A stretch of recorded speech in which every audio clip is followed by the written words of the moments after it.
constituents nga dadita makangag tayo amin tata umay kayo apo ta agkay sa tayo nga i-witness. This is a very significant ceremony that we are celebrating today, the launching of our community mural. So nga umay kayo apo nada kayo dita nga agitapay lang may kayo ta mayat daytoy. We are making history actually. So with that, of course, I would like to acknowledge and say good morning our Honorable Leandro Yamid Jr. Yes, yeah, very persistent. Oray bagyo dita. Ituloy tayo. Ituloy tayo. Dagay ba ito mga barangay at bibidi arda. Panay ti picture at bibidi arda tayo mat lumanaunching tayo. Oh, why not? Kaya natutuwa po ako since yesterday yung nangyari sa ating kahapon. Nag-drawing ang ating mga actually, hindi lang mga kabataan, di ba? All ages. And we came up of a very, very nice activity yesterday. Palakpakan tayo, nagijay man, participants di Kalman, yan. So, makita tayo di output da, di Kalman, kaya talagang we will make it nga, i-post na dyan na output, di Kalman, di barangay di tayo. So, also, I would like to acknowledge our kapitbahay, punong barangay, Abe, Dawayat, yan, thank you, ang kapitan. And hanggang may samay-samay na yun from the staff of Alcilor. Pero po ang ating syempre mga artist, ayan, tutulong sa atin para mag-build ang mural na ito para makita tayo din. Ay, sa totoo lang tatapay lang, I'm so excited na ini. Kalalabasan na data. Are you excited also? Of course! Yes, why not? Kailangan ba may mukha tayo dyan? Alam nyo ng issue. Joke lang. So, syempre, our elders na pinakamatanda yata natin at the moment is Ma'am Betty Cacho. Good morning, ma'am. Our Lupon Tagapamayama member and of course, senior citizen. Of course, our secretary, Manong Iyo and the rest sa inyong lahat, mga women's group, youth, lahat na. Good morning sa ating lahat. Sabi ko nga, today is a very significant day kasi talagang we are making history and I hope that our participation, maganda kasi yung participation natin kung nayon dita, kaya very nice. So, enjoy the day and welcome po sa ating lahat. Siyempre, also, inayon tayo laan dyan ay COMELEC and PSA registration ongoing tata. So, walang bagyo ang nakahistap sa ating mga activity ngayon. Kaya yes to sanitary. Magandang sanitary sa ating lahat. Yes. Mabuhay si Kap Bigla. Ayan. Mabuhay! Mabuhay! Pag sinabi ko mabuhay, anong sagot? Mabuhay! Mabuhay! Lakasan natin. Mukhang handa pa yung nakakwa. Agsapaan. Sige. Mabuhay! Lakasan natin. Mabuhay! Ayan. Very good. Ayun, bago natin kunin naman natin ang kaunting mensahe ni Councilor Leandro Yangot. Tawagin natin sa sarap to give his speech or short message to everyone. Okay. Palakpakan natin. Thank you.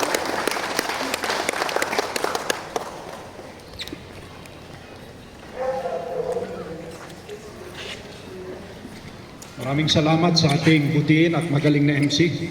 Idi Kalman, isunamit lang tinag-MC and you did well in hosting the program. Palakpakan natin.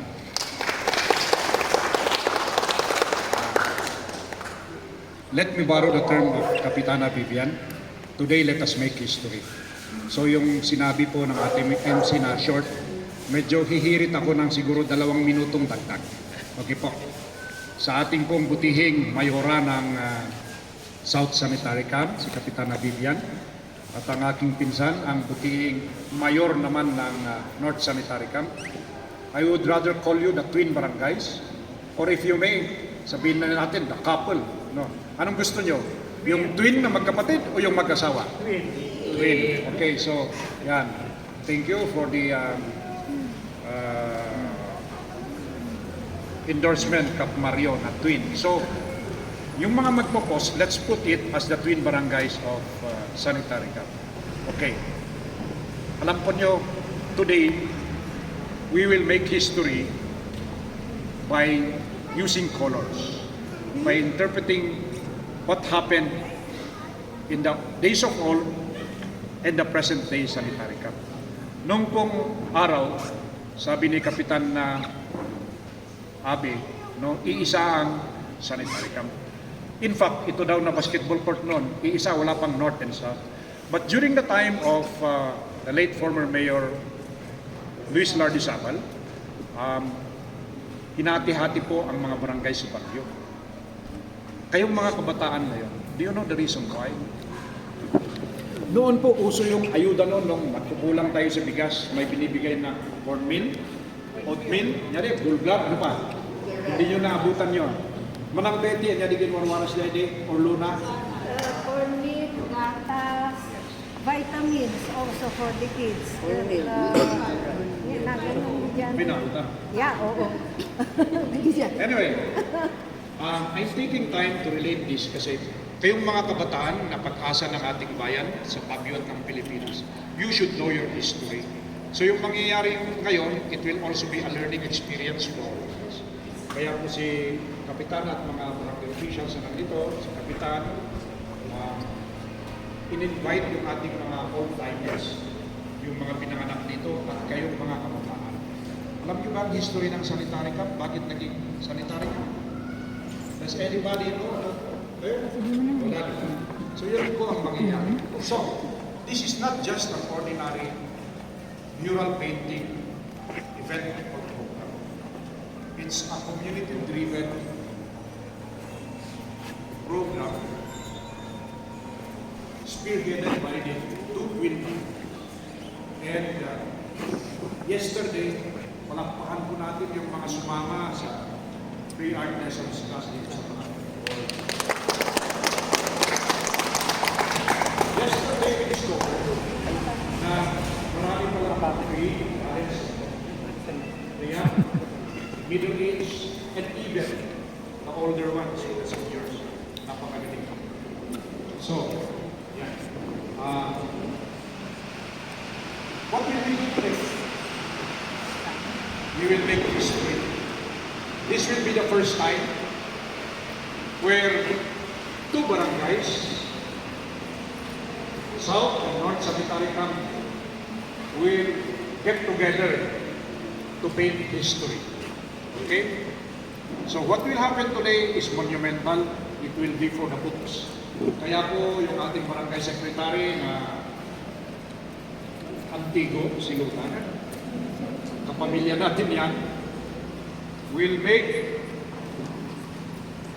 an article, and maybe yung mga gagawan sa nandito, you make an article about what will happen. And if I may, ito napakaganda po kasi you will have a painting on this side, a mural painting depicting the old sanitary camp. And towards that area, we will have the transformation stage, the modern day sanitary camp. Doon po, walang north and south. And it only happened during the time of Mayor Luis Lardizabal. So hinati-hati, kaya nga noon, dati-dati may rock quarry barangay. I still remember when I was still small. Yung father ko, saksakuangan na kay nagkatdak dito yung shoulder na nagpasyar kami nga apan na pasyaran di kajay relatives mit to North Sanitary Camp. Most of the relatives of my father nakakonsentrate at the North Sanitary Camp. And also in the quarry area. Kunan di kakabagyan medi, kunan ni father ko, imbagada kano, ag iskwat kamot dita. Tapno ag kabalay kat tibag. Yung my father being a law-abiding citizen, kunan na hangkong kayat ti ag iskwat ta. At that time, ada ti criminal offense tag iskwat. Presidential Decree 772, ang Mumbaday Kapitana. That law was already abolished. Idi, bawal tag iskwat. Makpulong ka nung makonbiktar ka. So, manitatan ko, han na kahit nga pasaan. Ngam na siguro, naturad idi, di kakaaruba tayo dito eh. Unoy jay, rakwari. Okay, so, this area will be the old sanitary camp. Can you help me? And this one will be the modern day sanitary camp. So, mabalin nga dawatak ti permiso yung ibasak man dito nga research nga naramid ti barangay ini nakita pa dito, ipagpakita kini Kapitana Vivian ko na in-acknowledge na nga the contribution ko when I was ABC President in the year 2000 na nagan ko tinakakabili jay. And may I read this research para po sa inyo, makinig kayo kasi kayo po nakaalay ito, kayong mga pag-asa ng sanitary camp at ng Baguio. You listen to this very intently. Okay? The origins, the early history of the South and North Sanitary Camp Settlement. Kuna na dito eh. In the mid-1930s up to the early 40s, before the war, yeah, the first few families who settled were mostly from the nearby provinces of Pangasinan and La Union. Employed under the Sanitary Engineering Division. Di kayo nagtatrabaho di Sanitary Division ti City, dito'y nanganak yan. Okay? And provided with free housing. Noon, ang City of Baguio, nagbibigay ng free housing. Yon. So,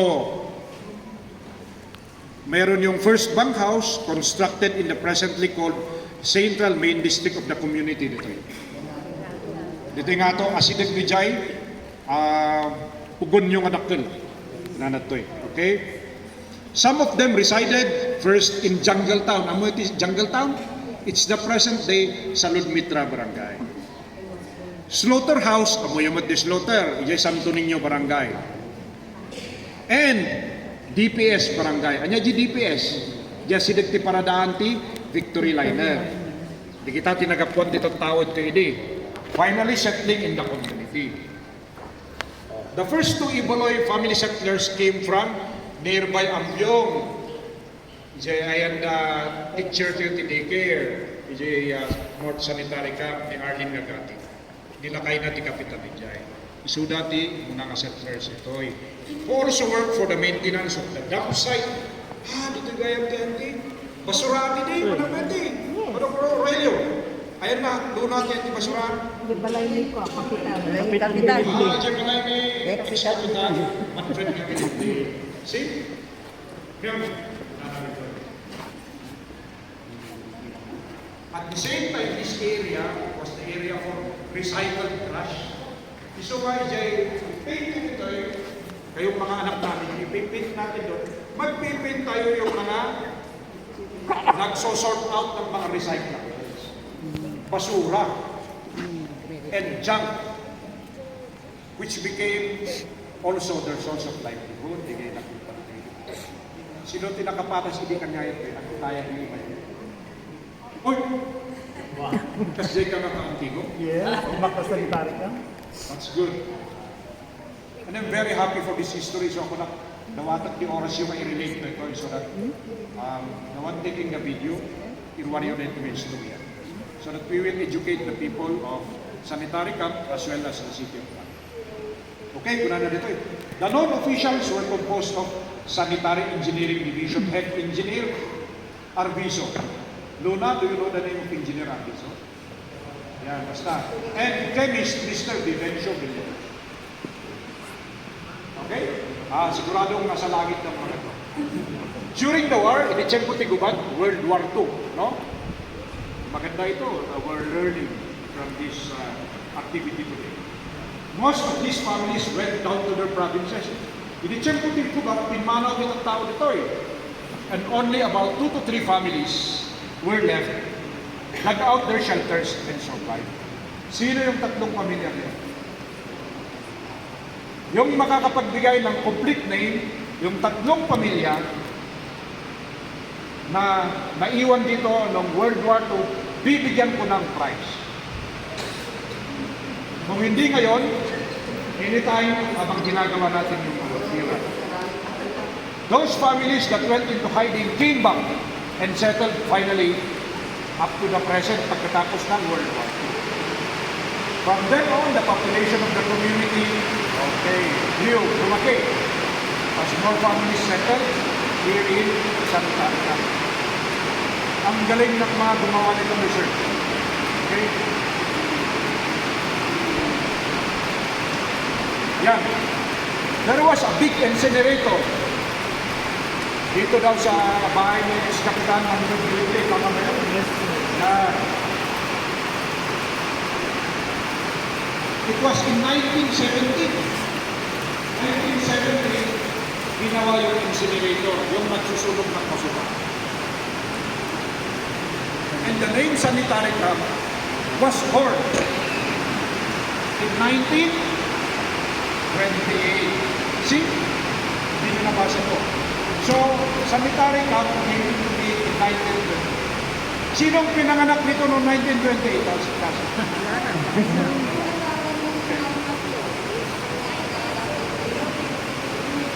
Listen, according to the late Attorney Damaso Banggawit, no, si Mr. Damaso Banggawit Sr., yung tatay ni Attorney Damaso Banggawit, in his report, The Growth of Baguio, that appeared in the Baguio Mindan Courier, August 27, 2000, other communities of the old and new Lukban, owned by the Camdas and Carantes families, portion of which are sold to landowners in the city. So, Adutigin Mata, okay? The name sanitary camp came from the city government when the Sanitary Engineering Division was established. Hindi pa yan 1900. Wow, napakatagal no. The function of the Sanitary Division is garbage disposal from garbage disposal generated. And there were 3 chamber incinerators constructed in 1932, followed by the establishment of the sewer in 1934. So 1932, talo, kapabi, talo, incinerator nito? May isa lang. DJ baba ng kami, talong DJ pa. So may isa lang karon. Yung chimney, may isa lang. May isa lang na chimney. Isa lang yung chimney. Talo nga pagit ng nagan. Okay. The first settlement area was 6 bedrooms lang di bunk house for the Sanitary Engineering Division. Okay? It's now known as Prukto, tama? Okay. See? Or Central Bay. Ingati ayab yun ta, Kapitana? Purok to dito eh. But locally, they call it Pogi Street. Another term kano, naging Pogi Street. Kaya't nga sa uwan siguro, ti Pogi nila. Inrogi ni Kapitan Bilibili. So yun, Pogi Street. Ganda yun. It was a U-shaped structure. So yung bunkhouse, U-shaped. I-describe mo man Mario, tap lumamuan ni Gito yung ping. Kasali ka kastana. Na kayo mga duwang artist, kita Ang niyo. pang-house natin ang tinto ko is dito sa taas loob, araw, until yung diretsyo na kalsada na yan. Yan So ang paano sub ng mag-start yung pang-house. letter U? Ito eh. Ito eh, ang pinisulat eh. Adview. Okay. So, what we will interpret, U-shape na ko. U-shape na ko. Okay. Yan. May sa ating kusina na kami amin, communal kitchen. And in the middle is ano santo yung ganito yung kapintas na ito eh. Adati quadrangle where they used to hold their social gathering. Adati quadrangle at the middle of the U-shape. Okay? So na ito niya. So na ito niya quadrangle. So I'd like to comment Kapitana Vivian na una na this area is for the district use. Maan lang dito sa sanitary. So hindi ano di program dito, hindi nagkinagorit ni Congressman Marco. I heard her very clearly say, parehot dedicated para the district. So kung provide the district is lang dito na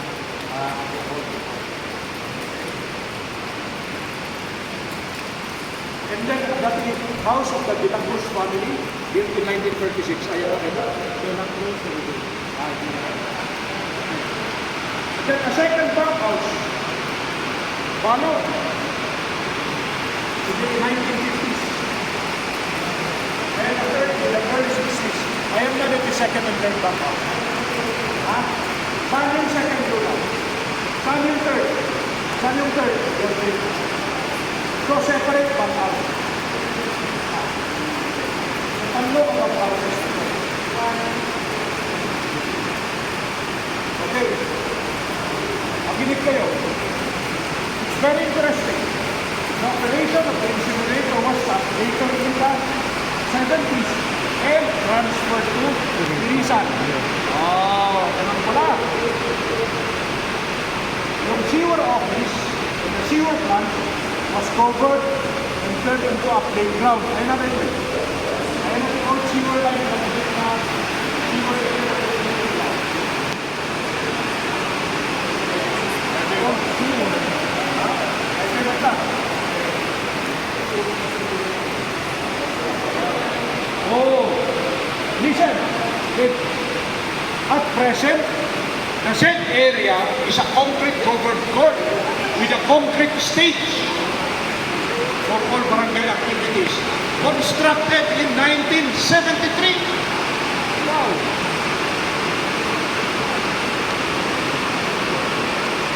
And then, it was in 1973 na na-divide ang sanitary camp into the North and South Sanitary Camp.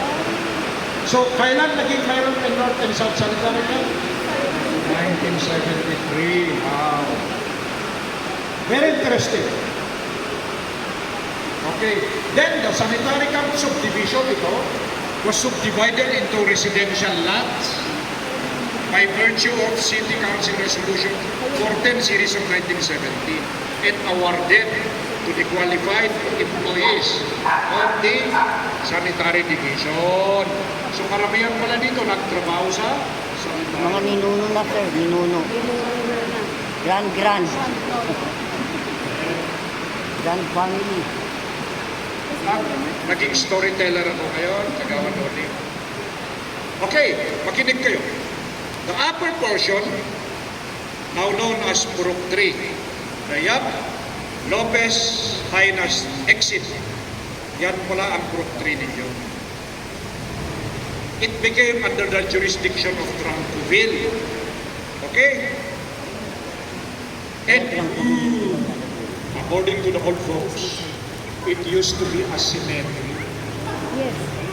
Would you like na ilagay natin yung cemetery dyan o wag na? Okay, wag na. Later, Don Bosco Church was constructed, followed by the St. Louis School of Lucban, now Don Bosco High School. Some of the first residents helped in digging the area below that end were hillsides. So, no i-depict tayo nito forward, dati hillside, babasin na bantay. The only passable road was the Central Main. Okay, so ito lang ang kalsada pala. Donated by the Cagas family. Sino ba yung Cagas nito eh? Ijay. Relative ni mother ko din ito yung Cagas eh. Oh, okay. It was a grassy area. Karuruutan ano dito yung trams. Okay. On both sides of the middle, Lawrence Cottage stood tall eucalyptus trees. Dinistorya naman ng bete. Sumbrang ka dito ay kalsada, nakadote, dinakul, aakitlog, natatanda nga eucalyptus trees, which made the place eerie at dusk. The children from Lucban Elementary School, the first primary school for children during that time, had to run fast to reach home immediately. Magbutang ini, digagis eskwela, jay Lucban Elementary School. Sino ang nag-aaral sa inyo sa Lucban Elementary School? Yan. Takot daw yung mga bata na papasok dito noon. Kasi nakakatakot ang daming mga eucalyptus trees. Okay. Well, during the height of Typhoon Gadi, in the 1990s, a portion of this road gave way down to the river. Narba. Kaya siya eh. Narba ano? Iso nga, napayayawan ko pag na-activism siya. The lower road, Purok 1, where is this? Along the river. Used to be a vegetable garden. So,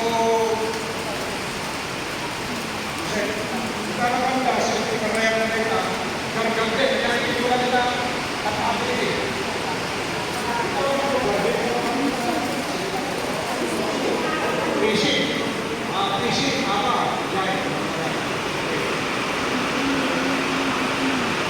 Yan. Dahil ito, i-reject ko ni Hapon.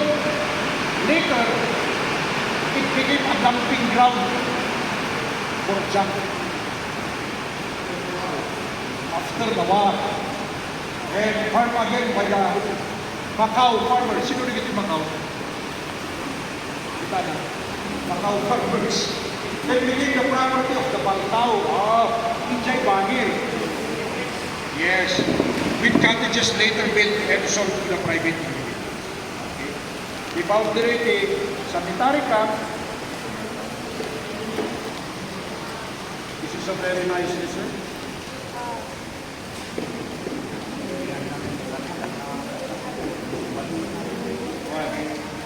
Nagbaling na Happy Homes, di ba, Angel? It is separated by the so-called Palili River. At that time, the river was very clean. Napunta, di ba? Naglaklamoy dito.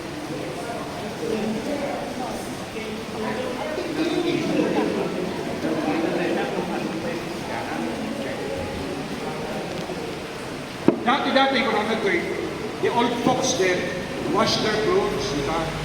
Palili River. Tanay, can you wash your clothes there? And then the people there, at dikos na niya karayan. And drinking water was abundant due to the presence of more or less 4 springs. So again, sketch na siguro tayo. And nabali, ayan nigay ugbog dito ini. Where are the water springs? Where are they located? Meron sa baba? Meron doon, meron dito, saan pa? Dito eh. Upat ka na ulit ang spring.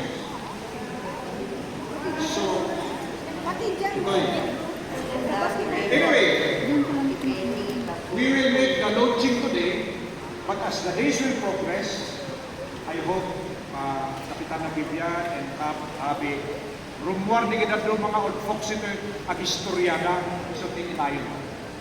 Okay? So what we will place there is not yet final. Iso kaya warningan nyo di Marites kan era dito. Sa kayo pa yung Marites na, ikabi ito layout pa lang. Okay? And then as the days will progress, we will come up with at least more or less near perfect na depiction dito ay sa kita. Okay, i-reset magpapasa. In the latter years, the Novo Road went up. It was a rough road. In 1991, it was made concrete. Mayapon din ito, this is the new sanitary camp. Saan po istoryahin natin because we will just solicit the ideas of the Takayutanta for what will be placed there. So what we will do now is to depict the old sanitary camp and the new one. Kayong mga bata, let's have an art jamming today. Kayo naman, you just depict anything that you think about the present day, yung ngayon na sanitary camp. Dito naman, kasama natin ang barangay officials, the artist, and the local artist na pinili. So kayo nasasama dito, you are lucky because you will make history today. And Luna, my dear, Barangay Secretary, kumplituhin mong pangalan. Pag-usapan ninyo kung saan natin ilalagay yung mga pangalan dyan. No? Yung hindi makakaistorbo sa mural. We will put the names of everybody who painted so that you will be remembered. Okay? Ganda niyan. So gawin po nyo yung attendance, lalo yung mga bata at yung mga adults will paint with us. And I'm very happy that in this barangay po, hindi lang mga batang sumama dito sa mural event today.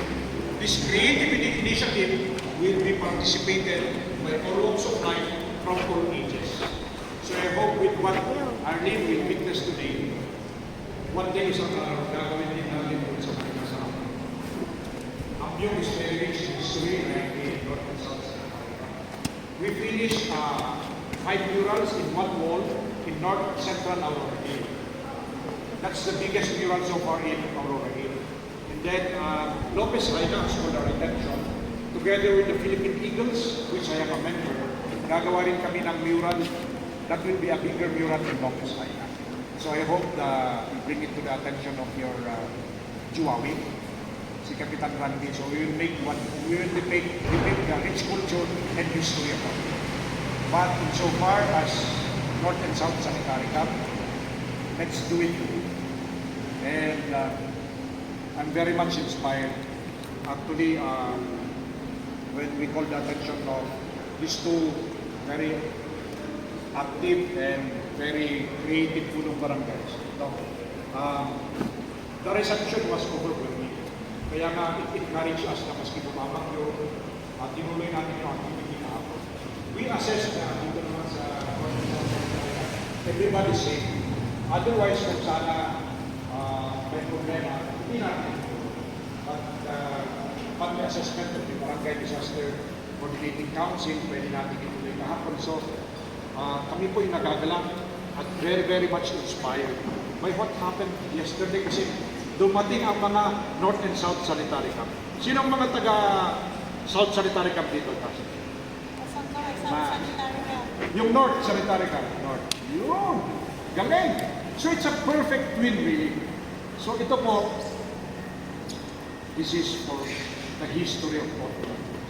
Para po sa inyo ito. Ngayon, we will just be instruments in depicting what you like to depict. Let's be open kung may mga suggestion po tayo, sabihin natin, it will be a work in progress. And kami naman po, mga kasama ko na professional artists, we will just help you in enhancing the final output. But basically, kayo po bida rito. Kayo ang bida, kami po ang supporting us. So, let's do it together, and I think, if I'm not mistaken, may mga magsasalita ng kanilang testimonies to further enrich us. And I'd like to congratulate these two twin barangays, South Sanitary Camp and North Sanitary Camp, vice versa, for being creative in so many ways. You know, dito lang ang barangay na pinuntahan ko na ang dalawa, nagkasama, and then gagawa ng mural na will depict the rich history and culture of the barangay here, the two barangays. And I understand that din sa North Sanitary Camp, we will also do a mural in a very strategic place. Siguro mamaya, tignan natin. So, bago tayo mag-launch, before we interpret, and before we say what's in our mind, in our hearts, through colors. Let's follow the program. Makinig po tayo kung ano yung sasabi ng mga in-identify po ng ating mayor ng barangay na magbigay ng testimonies. Okay, so if you are excited, we are more than excited to be part of the history that we will all make today. Isang maalam, ngunit maulan na umaga sa ating Councilor. Ngayon, gusto ko naman tawagan ang presensya ng ating kapitan from North Sanitary kung magbigay ng kanyang kaunting mensahe naman sa atin.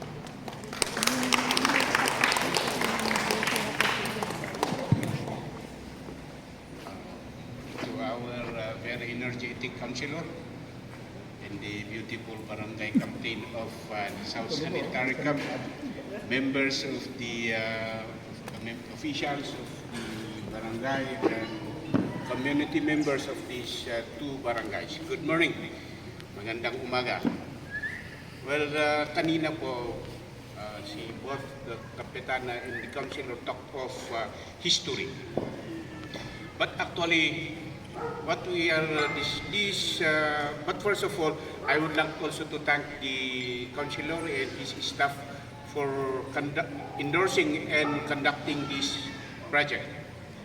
And yung kanina po ay ang sabi nila, we are talking here of history, but it's not really. We will just be showing, illustrating history. But the main purpose here is for the future generation. Yeah. I understand na maraming bata na naturuan ng mag-drawing. So we are making the murals and the drawings at the same time developing the kids and training them for the future. And the murals and the drawings that we will be illustrated in this barangay hall will be a reference showing the history of this barangay. And this will be the reference for the future generation. Yan lang po, and thank you. Alright. Next one. Ayos ah. Maraming salamat po, Kap. Gusto ko naman po tawagin, salamat po, salamat sir. Gusto ko rin po tawagin ang presensya ni Ma'am Betty para magbigay ng kanyang testimonials. Yes, at makinig kayo ng kaunting kwento. Oo.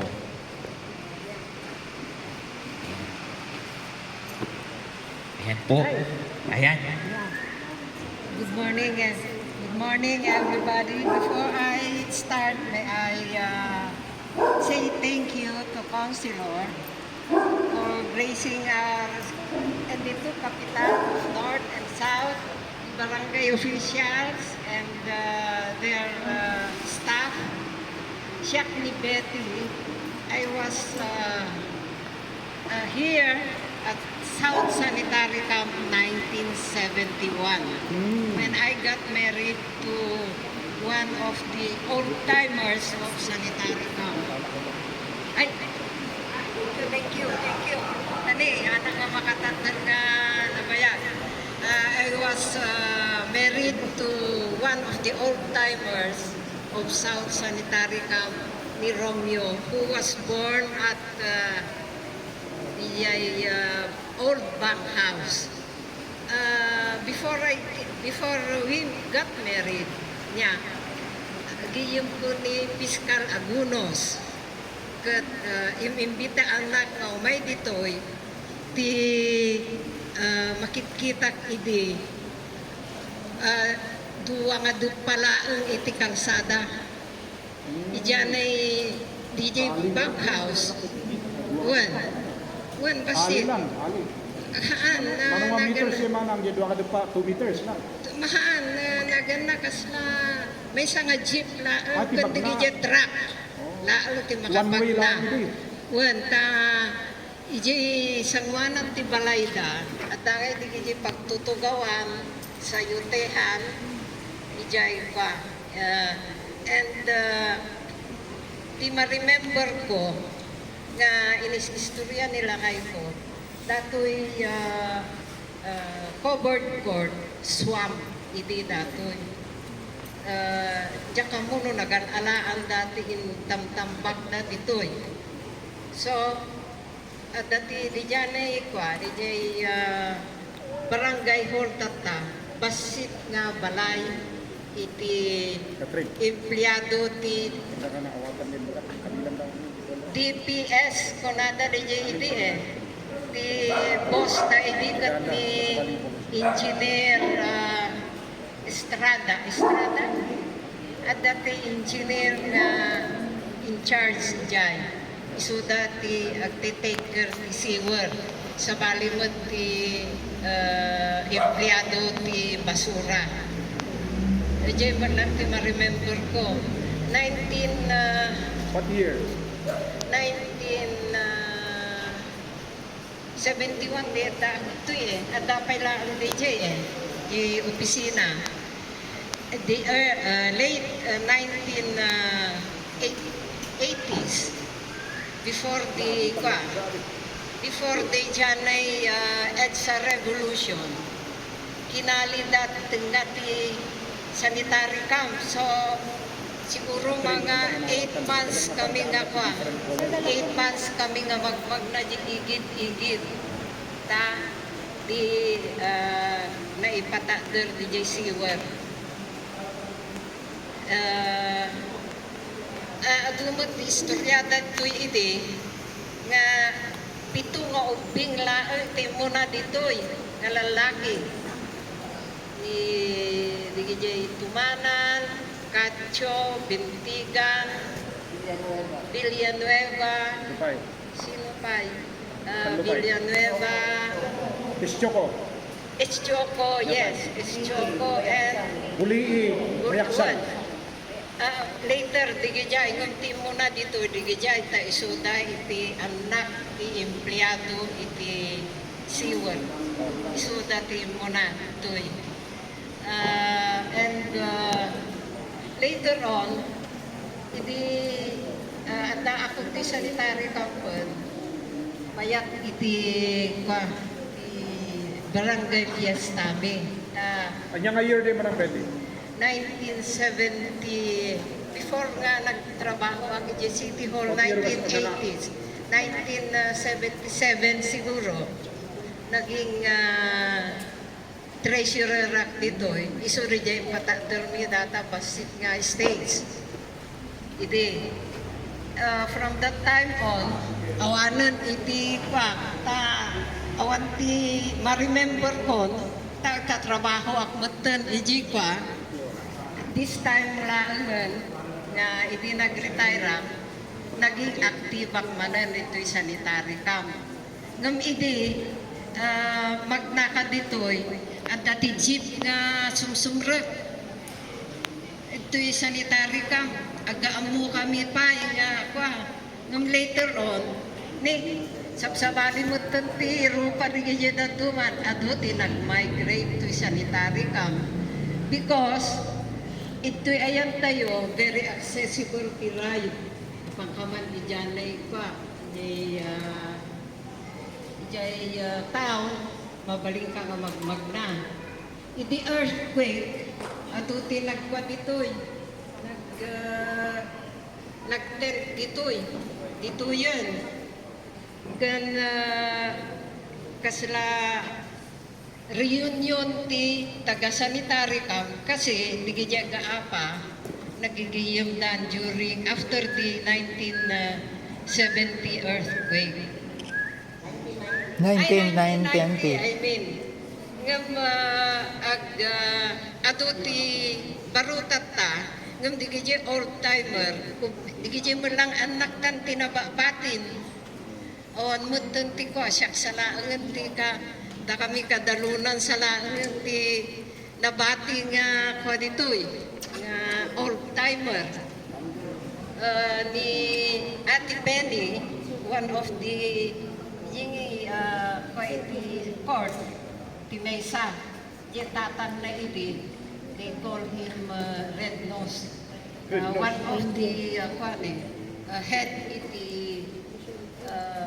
DPS, Steward treatment. Apay nga red nose day kasi adati team dito yung Central Gisad kan ijay Andres Bonifacio.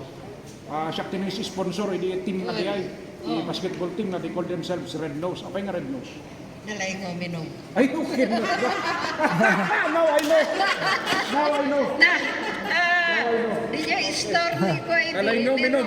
Di store ni Robina, ma-remember ko iti, at dati gis ko nada dyan. Isuti pagkapianda. Gis ka gin. Yes. Oo. Awan pa'y di ito iti. Di jay balay ni Olive, ni Olive, di ngay just beside the barangay hall, bantay data, bato. Bato amin, di old house lang dito iti. Di nagbalayan ni, ti old house dito, di balay ni Dr. Lioren, kundi balay ni Dr. Miko. Data lang mo ti maistorya, siguro after into no may rugi day jay, siguro danto may kong contribute minton. Wan rumarto aminan nga kwa. Nya. Pati rigijay ka. Okay, thank you very much and Yes. good morning. Okay. Jim. Okay, thank you Ma'am Betty for that contribution. Sige, as we go along, adon po ti may inayon ni Ma'am Betty. So working break po tayo ha. We have prepared we have prepared arroz caldo for us this morning, so working break. Sino ang closing remarks, Kapitan? May I ask where are the kagawats here? Natukaw dan, napandadan ko. May I just call on na lang Kagawad Josie for the closing remark before we proceed with the Ceremonial painting. ceremonial thing. Launching. Kagawad Josie. Sige, working break. Sige. Nasaan ka? Dito. Good morning, everyone. Thank you very much to our Consular Yang and for the sa mga ano natin dito, mga constituents at saka yung sa North Sanitary Camp. Salamat sa inyong lahat.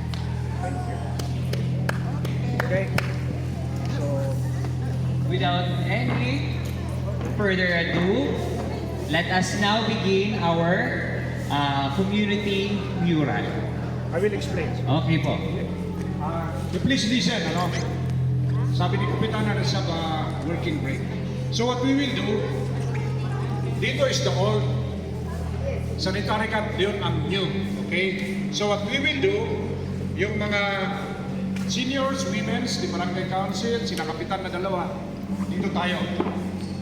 I-depict natin yung sabi ni Manang Betty, duwangan din palang ti kalsana hindi nga one lane for jeeps kasubra.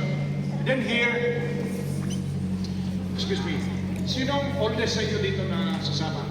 How old? Who is older? Ikaw siya. Anong name mo? Jocelyn. Old dito, yang below. Ayos. Sige lang ba? Miss Ramos at Miss Castaneda. Yung gagawin namin na kalsada doon, gawin nyo rin dito. Pero mas malaki yung itong modern day road. Let's just have fun. Okay? Anyway, day out lang yan. Itong mga older ones, dito tayo. Kayong mga bata, you get a brush from Tita Margie and Howard. Ikan nyo ito brush na ganito big. Pero ganito huwag yung iuwi yung brush. Balik nyo pagkatapos, ilagay natin doon sa may tubig na ganun natin to. So, pagkatapos natin magmerienda, okay, kaming mga older ones dito, kayong mga bata, doon kayo. Ito ang division natin. Okay? So, yun ang kabataan. Dito ang mga Sangguniang Kabakutan at Sangguniang Malakayan. Okay? So, merienda naman for 3 minutes. We have 5 minutes na arroz caldo lang, 10 minutes.